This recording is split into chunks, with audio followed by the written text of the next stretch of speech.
कहानी की शुरुआत में हमें एक छोटे से घर के अंदर मैडली नाम करके एक लड़की को दिखाया जाता है। वो यहाँ पर अपनी माँ के साथ में थी और उसके जो पिता थे वो इस समय घर से बाहर गए थे। मैडली की माँ ने कुछ ज्यादा ही पी लिया था, इसलिए वो सो जाती है। उनके सो जाने के बाद मैडली को यहाँ पर एक अनजान आदमी दिखाई देता है, जिसके बाद वो जाकर के छुप जाती है और वो अनजान आदमी घर के अंदर आ जाता है। वो मैडली की माँ से कहता है कि तुम्हारे पति ने मेरे पूरे खानदान को खत्म कर दिया। यह कहने के बाद वो उन्हें गन से शूट करके जान से मार देता है। इसके बाद ये किलर मैडली को ढूंढते हुए ऊपर की तरफ चला जाता है, लेकिन वो नीचे ही छुपी हुई थी और अपनी माँ की लाश को देखने के बाद वो बहुत रोने लगती है। इसके बाद वो उस किलर से बचने के लिए बाहर की तरफ भाग आती है और भागती ही रहती है। लेकिन एक समय ऐसा आता है जब बर्फ टूट जाता है और मैडली नीचे पानी में गिर जाती है। वो नीचे पानी में गिरने के बाद तड़प रही थी और वो हेल्प मांग रही थी। यहाँ पर जो किलर था वो काफी सोचने के बाद गन को सामने करता है और लगातार फायरिंग करने लगता है। दरअसल वो मैडली को मार नहीं रहा था, बल्कि बर्फ को फोड़ करके उसे पानी के बाहर निकालने की कोशिश कर रहा था। यहाँ पर सीन कट होता है और हम प्रेजेंट समय में मैडली को देखते हैं, जो काफी बड़ी हो चुकी है और इस समय वो जेम्स बॉन्ड नाम करके एक इंसान के साथ में रिलेशनशिप में है।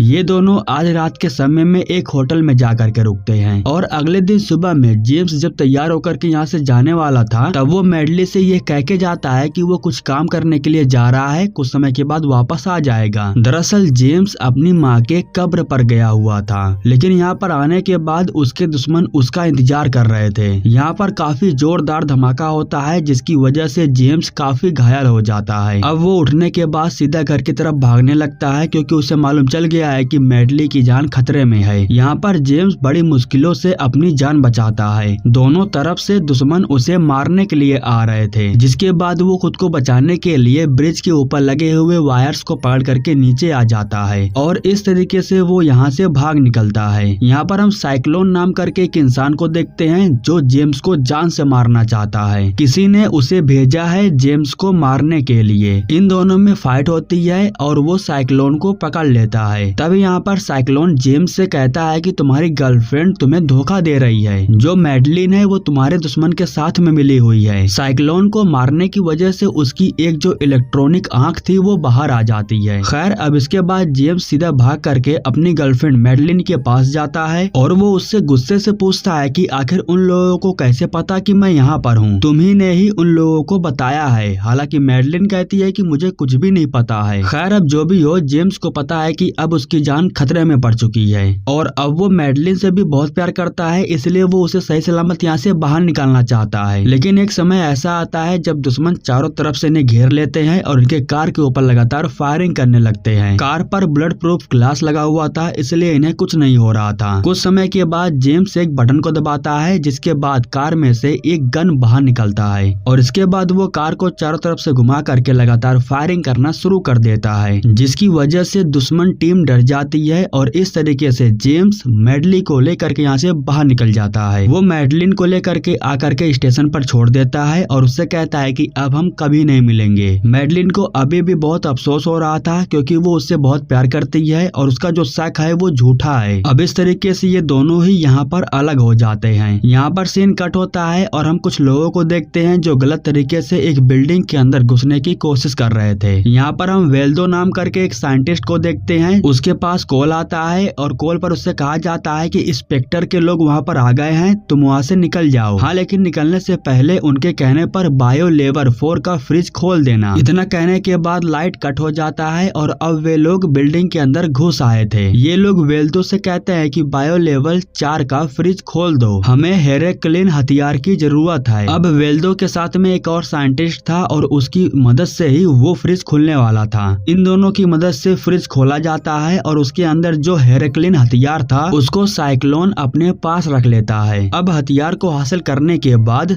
वेल्डो को छोड़ करके ये लोग सारे साइंटिस्ट को मार देते हैं और यहाँ से निकल जाते हैं। ये लोग बिल्डिंग को जानबूझ करके उड़ा देते हैं ताकि किसी को कोई भी सुराग ना मिले। यहाँ सीन कट होता है और हम CIA की टीम मैलरी को देखते हैं। यहाँ पर आपको ये जान करके हैरानी होगी, जो वेल्डो था वो इसके लिए ही काम करता था। हेरेक्लिन हथियार मैलरी ही बनवा रहा था, लेकिन अब इंस्पेक्टर के लोग उसे हासिल कर चुके हैं, इसलिए अब उसको फिर से जरूरत पड़ने वाली थी जेम्स की। इसके बाद मैलरी अपने कुछ आदमियों को जेम्स के पास भेजता है उनसे बात करके उन्हें मनाने के लिए। यहाँ पर हम फेलिक्स और उसके एक दोस्त लोगन एस को देखते हैं। फेलिक्स बताता है कि वेल्डो नाम करके एक साइंटिस्ट है जो CIA के लिए हथियार बना रहा था। जिस हथियार को स्पेक्टर के लोगों ने हासिल किया है वो बहुत ज्यादा खतरनाक है। हम बस इतना चाहते हैं कि तुम हमारा साथ दे करके वेल्डो को पकड़वाने में हमारी हेल्प करो। भले ही हथियार को उन लोगों ने ले लिया है लेकिन उसे इस्तेमाल कैसे करना है वो सिर्फ वेल्डो को ही पता है। इसीलिए समय रहते हमें फिर से वेल्डो को अपने कब्जे में लेना होगा। अगले दिन सुबह में कुछ सोचने के बाद जो जेम्स था वो फेलिक्स के पास कॉल करता है और उससे कहता है कि मैं तुम्हारे साथ काम करने के लिए तैयार हूँ। अब इसके बाद हमें अलोरमा नाम करके एक लड़की को दिखाया जाता है। ये भी CIA की एक एजेंट है और ये दोनों साथ में मिल करके क्यूबा नाम करके एक पार्टी वाली जगह पर जाते हैं। दरअसल ये वो जगह है जहाँ पर इंस्पेक्टर के सारे लोग इकट्ठा होते हैं और जश्न मनाते हैं। यहाँ से वेल्डो भाग रहा था और जो अलोरमा थी वो उसे देख लेती है। लेकिन समस्या की बात ये थी कि यहाँ पर जितने भी लोग थे वे सभी लोग जेम्स के चहीते थे। साइक्लोन एक बटन दबाता है जिसकी वजह से ऊपर से ढेर सारा गैस नीचे गिरने लगता है और उसकी वजह से सभी लोग मरने लगते हैं। यह देख करके जब वेल्डो यहाँ से भागने की कोशिश करता है तब जेम्स उसके ऊपर हमला करके उसे नीचे गिरा देता है। वेल्डो ने अपने पास एक पेन ड्राइव ले रखा था जो नीचे गिर जाता है और जेम्स उस पेन ड्राइव को अपने पास रख लेता है। अलोरमा का काम बस यहीं तक था। वो यहाँ से अलग हो जाती है और जेम्स वेल्डो को एक प्लेन पर बैठा करके फेलिक्स के जहाज पर लेकर के जाता है। यहाँ पर आने के बाद जेम्स वेल्डो से सवाल पूछने लगता है कि इस सूटकेस के अंदर क्या है। मैंने अपनी आंखों से देखा, सिर्फ इसी की वजह से उतने सारे लोग वहाँ पर मर गए। आखिर ये क्या है? वेल्डो कहता है कि मुझे नहीं पता है, मैं सिर्फ मैलरी के कहने पर ये हथियार बना रहा था। जेम्स ये भी पूछता है कि ब्लोफेल्ड को कैसे पता कि मैं उस पार्टी में आने वाला था। यह कहने के बाद वेल्डो लोगन एस को देखने लगता है। इसका मतलब साफ है कि जो एस है वो दुश्मन टीम के साथ मिला हुआ है। जेम्स को बचाने के चक्कर में फेलिक्स को गोली लग जाती है और वो नीचे वाले अपार्टमेंट में गिर जाता है। मौका देख करके एस जेम्स को भी नीचे धक्का दे करके गिरा देता है। फेलिक्स को गोली लगी हुई थी और जेम्स उसके खून को रोकने की कोशिश कर रहा था। वो आगे कुछ कर पाता उससे पहले यहाँ पर एक जोरदार धमाका होता है और इस धमाके को लोगन एस ने ही किया था, जिसकी वजह से जहाज का एक तरफ का हिस्सा टूट जाता है और पानी अंदर आना शुरू हो जाता है। कुछ ही समय के बाद फेलिक्स अपने दम को तोड़ देता है और वो नीचे पानी में डूबने लगता है। हालांकि जेम्स अपने खास दोस्त को बचाना चाहता था लेकिन वो उसे बचा नहीं पाता है। मजबूरन उसे अपने दोस्त को छोड़ करके ऊपर आना ही पड़ जाता है। लेकिन अभी भी वो अपने दोस्त के बारे में सोच करके बहुत निराश था। वो ये डिसाइड करता है कि वो अपने दोस्त की मौत को जाया नहीं जाने देगा, इसलिए वो खुद जा करके अपने दोस्त मैलरी से मिलता है। वो मैलरी को बताता है कि भले ही तुमने ब्लोफेल्ड को जेल में बंद करके रखा है लेकिन फिर भी वो कुछ बड़ा करने वाला है। मुझे इतना पता चला है कि शहर में कुछ बड़ा होने वाला है जिसकी वजह से कईयों की मौत होने वाली है। अगर तुम चाहते हो कि इन सब को रोका जाए तो मुझे ब्लोफेल्ड से मिलने दो। लेकिन यहाँ मैलरी गुस्सा हो जाता है क्योंकि पिछली बार जब वो ब्लोफेल्ड से मिलने के लिए गया था तब वो उसके ऊपर गुस्सा हो गया था। वो जेम्स से कहता है कि अब तुम यहाँ से जा सकते हो।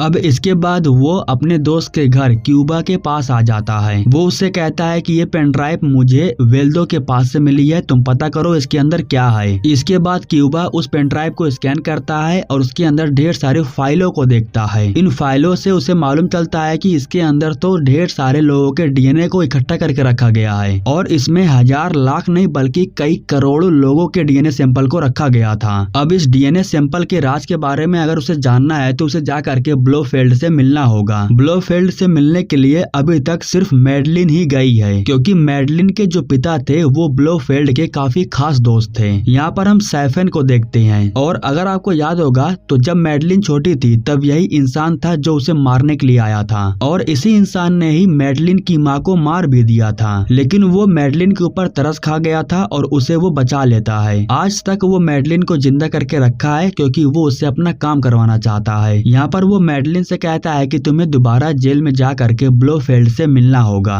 अगर तुम मेरी बात नहीं मानोगे तो तुम्हें पता है कि मैं तुम्हारे साथ क्या कर सकता हूँ। यहाँ पर सीन कट होता है और जेम्स जा करके अपने बॉस से मिलता है। दरअसल उसका बॉस जेम्स को दोबारा अपनी टीम में लेना चाहता था, क्योंकि जेम्स के अलावा ये काम कोई और नहीं कर सकता है। इसके बाद वो जेम्स को लेकर के अपने ऑफिस में जाता है, जहाँ पर और भी लोग थे। क्यूबा के अंदर गैस की वजह से जितने भी लोगों की मौत हुई थी, उनके डीएनए सैंपल को लेने के बाद इन लोगों को मालूम चल जाता है कि उनके डीएनए में हेरेकुलिस नाम करके एक नैनो बॉट डाला गया है। ये एक प्रकार से इंसान के ब्लड में होते हैं और जैसे ही उस गैस के संपर्क में आते हैं तो उनकी मौत हो जाती है। यही वजह है कि उन लोगों ने इतने सारे ब्लड सैंपल को इकट्ठा करके रखा है। वो पूरी दुनिया में इस गैस को फैलाना चाहते हैं, जिसकी वजह से जितने भी लोग टारगेट के रूप में हैं वे लोग मारे जाएंगे। अब CIA की एजेंट नोमी मैडलिन को लेकर के ब्लोफेल्ड से मिलने के लिए जाती है और दूसरी तरफ से जेम्स भी ब्लोफेल्ड से मिलने के लिए आता है। धीरे धीरे जब ब्लोफेल्ड इनके करीब आ रहा था, तब मैडलिन उसे देख करके बहुत घबरा जाती है। वो बहुत डर जाती है। वो जेम्स से कहती है कि बस मैं यहाँ से बाहर जाना चाहती हूँ। इसीलिए जेम्स उसे बाहर जाने की परमिशन दे देता है और वो उससे अकेले में ही बात करने लगता है। जेम्स कहता है कि मुझे पता है कि तुम्हारे लोग उस वायरस को दुनिया में फैलाना चाहते हैं, लेकिन हम ऐसा नहीं होने देंगे। मैं बस तुमसे उस साथी का नाम जानना चाहता हूँ जो तुम्हारे साथ काम कर रहा है। अगर तुम मुझे उस इंसान के बारे में बता देते हो तो मैं तुम्हें नुकसान नहीं पहुँचाऊंगा। लेकिन ब्लोफेल्ड कुछ भी बताने के लिए तैयार नहीं हो रहा था, इसलिए वो उसके ऊपर गुस्सा हो जाता है। वो उसके गले को दबा देता है, जिसकी वजह से ब्लोफेल्ड की मौत हो जाती है। हालांकि जेम्स उसे जानबूझ करके मारना नहीं चाहता था। ये जो भी हुआ ये अनजाने में हुआ। लेकिन एक बात ये थी कि मरने से पहले वो जेम्स को ये कहता है कि मैडलिन को बहुत कुछ पता है। अब इसके बाद वो मैडलिन से मिलने के लिए उसके घर जाता है और ये वो जगह है जिसे आपने मूवी के शुरुआत में देखा था। यहाँ पर उसकी मुलाकात मैडलिन से होती है और वो उससे माफी मांगता है, क्योंकि यहाँ पर उसे मालूम चल गया था कि मैडलिन उसे धोखा नहीं दे रही थी, बल्कि वो उससे बहुत प्यार करती है और वो उसके साथ में है। तभी तो जेम्स के छोड़ देने के बावजूद भी वो उसके बच्चे को जन्म देती है। मैडलिन की बेटी जिसका नाम मैडली है, वो जेम्स का ही बच्चा है। अब मैडली को सुला देने के बाद वो जेम्स को लेकर के एक कमरे में जाती है। मैडलिन बताती है कि जब वो छोटी थी तब ब्लोफेल्ड ने उसके पिता को एक खानदान को मारने के लिए कहा था। मेरे पिता ने उस खानदान को खत्म तो कर दिया, लेकिन उसका एक बच्चा सैफन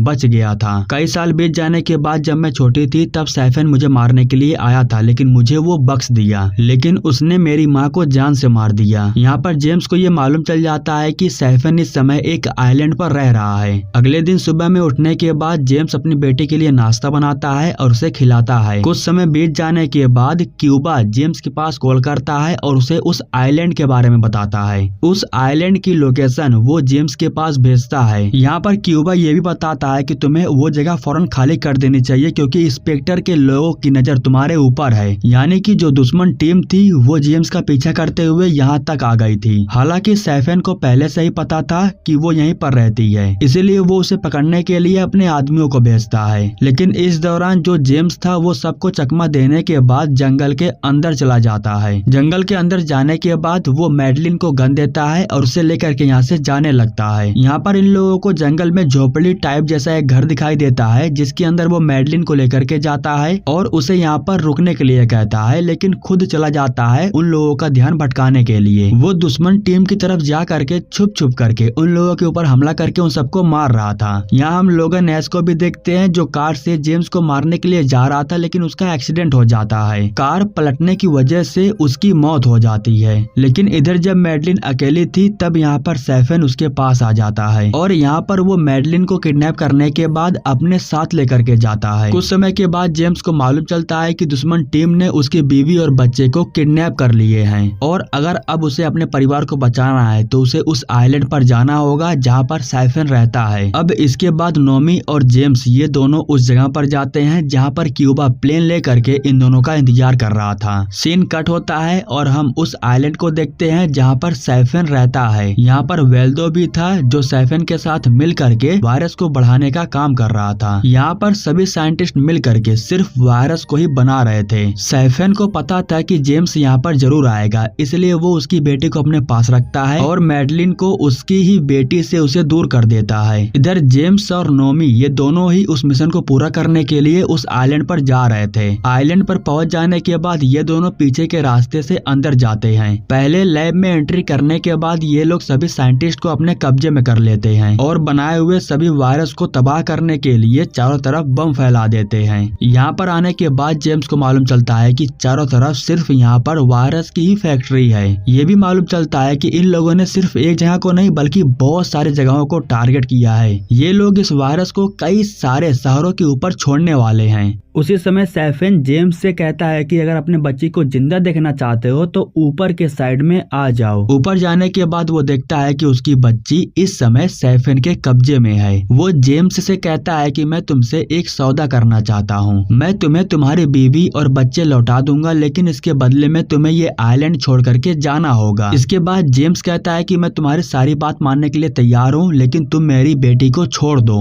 इस दौरान जेम्स गन निकालता है और बाकी के लोगों को शूट करने लगता है, लेकिन वो सैफिन को पकड़ नहीं पाता है। वो उसकी बेटी को लेकर के जा रहा था, लेकिन तभी उसकी बेटी सैफिन के हाथ पे काट लेती है। जिसके बाद वो कहता है कि मैं तो तुम्हें तुम्हारी भलाई के लिए बचा रहा था, अगर तुम जाना चाहती हो तो तुम जा सकती हो। इसके बाद वो मैडली को यहाँ पर छोड़ देता है और खुद यहाँ से चला जाता है। इस तरीके से जेम्स को दोबारा उसकी बच्ची उसे मिल जाती है और वो अपनी बच्ची को लेकर के यहाँ से बाहर निकलने लगता है। अब जेम्स इन लोगों को सही सलामत बाहर निकालने के लिए उस जगह पर जाता है जहाँ पर बोट रखी हुई थी। इन लोगों को बोट में बैठाने के बाद वो नोमी से कहता है कि इन्हें लेकर के बाहर जाओ, मैं मिशन को पूरा करने के बाद आ जाऊंगा। अब नोमी इन लोगों को लेकर के बाहर चली जाती है, लेकिन जेम्स ऊपर कंट्रोल रूम में जा रहा था शेल्टर्स को खोलने के लिए। शेल्टर्स को खोलना बहुत जरूरी है, अगर उसका दरवाजा खुला नहीं रहेगा तो मिसाइल्स अंदर नहीं आकर के गिरेंगी। शेल्टर का दरवाजा जब खुल जाता है तब मैलरी ये हुक्म दे देता है कि उस आइलैंड के ऊपर मिसाइल को लॉन्च कर दिया जाए। परमिशन मिलने के बाद उस आइलैंड को तबाह करने के लिए कई सारे मिसाइल्स को छोड़ा जाता है। 2 मिनट के बाद मिसाइल आकर के इस आइलैंड पर गिरने वाली थी। उससे पहले जेम्स निकलने वाला था, लेकिन सैफिन आकर के उसे शूट कर देता है। इस तरीके से इन दोनों के बीच में फाइट होने लगती है और जेम्स सैफिन के हाथ को ही तोड़ देता है। लेकिन इस फाइट के दौरान सैफिन जेम्स के ऊपर हमला करता है, जिसकी वजह से वो वायरस जेम्स के शरीर में चला जाता है। अब समस्या की बात यही थी कि वायरस उसके शरीर में जा चुका है और वो किसी को भी टच नहीं कर सकता है। वो गन को उठाता है और सैफिन को डायरेक्ट शूट करके मार देता है। अगर जेम्स यहाँ से बाहर जाता है तो वो वायरस को भी साथ में लेकर के जाएगा। वो डिसाइड कर चुका था कि वो यहाँ से नहीं बाहर जाएगा, इसलिए वो क्यूबा के पास कॉल करके मैडलिन को लाइन पर लेने के लिए कहता है और इस तरीके से वो आखिरी बार मैडलिन से बात करता है। जिसके बाद मैडलिन को भी मालूम चल जाता है कि वो वायरस जेम्स के शरीर में जा चुका है और अब जेम्स वापस लौट करके नहीं आने वाला है। कुछ ही समय के बाद वो मिसाइल से इस आइलैंड के ऊपर आकर के गिरने वाली थी और इसी के साथ यहाँ पर जेम्स भी अपने आप को कुर्बान कर देता है। आइलैंड पूरी तरीके से तबाह हो जाता है, जितना भी वायरस यहाँ पर बनाया गया था सब कुछ खत्म हो जाता है। लेकिन इसी के साथ CIA की टीम जेम्स की कुर्बानी को भी नहीं भूलते हैं, वो उसे हमेशा हमेशा के लिए याद करते रहते हैं और इसी के साथ ये कहानी यहीं पर समाप्त हो जाती है। दोस्तों, हमारे YouTube चैनल को सब्सक्राइब करने के लिए आप लोगों का दिल से शुक्रिया।